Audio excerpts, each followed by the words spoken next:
नमस्कार, मी Prajakta Tandel. Top 18 bulletin मध्ये आपलं सगळ्यांचं स्वागत. प्रत्येक क्षेत्रातल्या महत्त्वाच्या टॉप 18 बातम्या पाहणारच आहोत. मात्र सुरुवातीला एक मोठी बातमी. बेकायदा फोन टॅपिंग प्रकरणात आरोप मुक्तीसाठी रश्मी शुक्ला यांनी कोर्टात अर्ज दाखल केलेला आहे. वरिष्ठ पोलीस अधिकारी राजीव जैन यांच्या तक्रारीनंतर 4 मार्चला कुलाबा पोलीस ठाण्यात शुक्ला यांच्या विरोधात गुन्हा दाखल करण्यात आला होता. तर महाविकास आघाडी सरकारमधील नेत्यांचं बेकायदा फोन टॅपिंग केल्याच्या आरोपाप्रकरणी फौजदारी कारवाईसाठी मुंबई पोलिसांनी केंद्र सरकारची परवानगी घेतलेली नाही आणि त्यामुळे आपल्याला या प्रकरणातून आरोपमुक्त करण्यात यावं अशी मागणी वरिष्ठ आयपीएस अधिकारी रश्मी शुक्ला यांनी मुख्य महानगर दंडाधिकाऱ्यांकडे केलेली आहे. तर न्यायालयानं शुक्ला यांच्या अर्जावर पोलिसांना उत्तर दाखल करण्याचे आदेश दिले. या प्रकरणी पोलिसांनी दाखल केलेल्या आरोपपत्रात शुक्ला यांना आरोपी करण्यात आलं होतं आणि याच पार्श्वभूमीवर शुक्ला यांनी शुक्रवारी अर्ज करून सदर प्रकरणातून त्यांना आरोपमुक्त करण्याची मागणी केलेली आहे.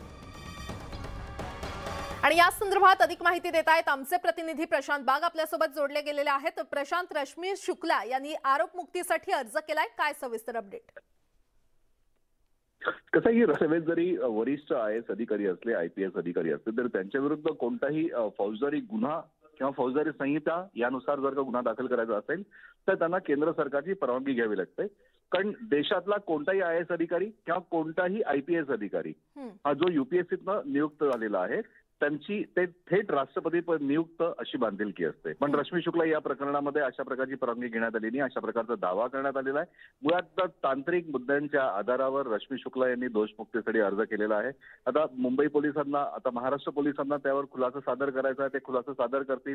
ज्या बदलत्या घडामोडी आपल्याला दिसत आहेत, ज्या प्रकारे पुण्यामध्ये सुद्धा रश्मी शुक्ला यांच्या विरुद्ध क्लीन चिट असाचा रिपोर्ट सादर केला, त्यानुसार नक्कीच हा तांत्रिक दोष जो आहे हा पोलिसांकडे स्वीकारला जाऊ शकतो आणि रश्मी शुक्ला यांना लवकरच दिलासा मिळू शकेल अशा प्रकारचं चित्र आपल्याला नक्कीच म्हणता येईल. पण रश्मी शुक्ला यांनी अर्थातच हे टाकलेलं पाऊल हे त्यांच्या दोषमुक्तीसाठी वाटचाल करणारं आहे असं मानलं जात आहे. अर्थात कोर्टानं शिक्कामोर्तब करणं हे महत्वाचं आहे. रश्मी शुक्ला यांना दिलासा मिळतो का हे पाहणं महत्वाचं असणार आहे. प्रशांत, धन्यवाद या सविस्तर माहितीसाठी.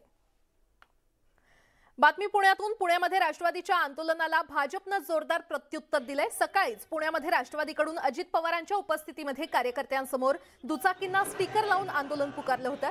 स्वराज्य रक्षक छत्रपती संभाजी महाराज अशा पद्धतीचे हे स्टिकर लावण्यात आले होते आणि या आंदोलनाला आता भाजपनं थेट आंदोलनातून प्रत्युत्तर दिलंय. यावेळी भाजप कार्यकर्ते चांगलेच आक्रमक झाले होते आणि यावेळी राष्ट्रवादी विरोधात भाजप कार्यकर्त्यांनी जोरदार घोषणाबाजी देखील केली.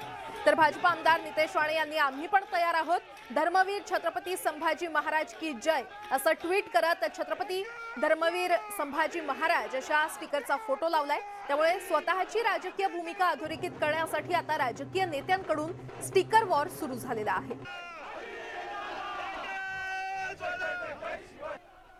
की अजितदादांसारख्या शेकडो नेत्यांनी इतिहासाचा असं विकृतीकरण करण्याचा प्रयत्न केला तरी जनता हे सहन करणार नाही, जनता त्यांना माफ करणार नाही.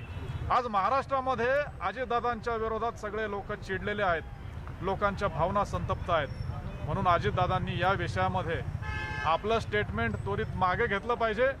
सगळ्या महाराष्ट्राची या विषयामध्ये त्यांनी माफी मागितली पाहिजे. छत्रपती संभाजी महाराज हे धर्मवीर होते, धर्मवीर आहेत आणि आमच्यासाठी धर्मवीर कायम राहणार. आणि आता बुलेटिन मध्ये पाहूयात